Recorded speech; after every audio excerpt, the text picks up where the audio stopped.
सोदोब बिथांनि अननायाव मेगन गोसोफ्रा हनै दाबो होसोदों नंखाय खोथा थगायसुला होनना दाबो फोसावदों फेसबुक इन्स्टाग्राम इउटिउबाव लाना जुगालाव देखायदों नाथाय खाथियाव फैनांगौबा गिनासो फावसैदों खना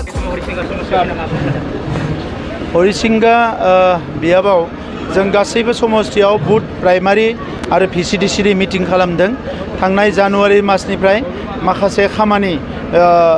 इलेक्शन रिलेटेड बिथांमोनखौ मावनो होदोंमोन दा बिखौ आङो डाइरेक्ट रिभिउ लाबाय थादों दिनै हरिसिंगा समस्थियावबो बिखौनो रिभिउ लादों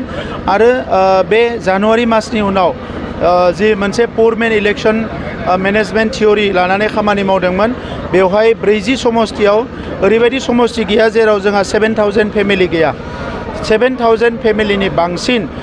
मोनफ्रोमबो समस्थियाव जोंहा माने फेमिलिफोर दङ UPPL फेमिलि आरो बेखौ नायोब्ला 40 जि जोंहा समस्ति दङ बेवहाय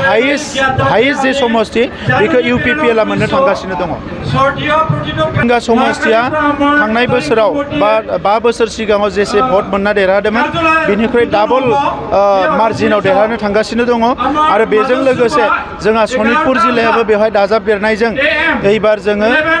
डाबल नङा ट्रिपल मार्जिनाव देरहानो थांगासिनो दं खेला आरो मेला बेयाव डिफारेन्स दङ हाग्रामा महिलारि बिथांनि समाव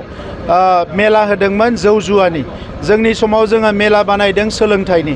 जोङो मेला बानायदों गियाननि जोङो खेला बानायदों CM काप फुटबल जायखौ भारतनि प्राइम मिनिस्टार बिथाङाबो बाख्नायनो गोनां जादों बे बाथ्राफोरखौ हाग्रामा महिलारि बिथाङा बुजिनाय नङा खालि थाखा फैसा जानायनि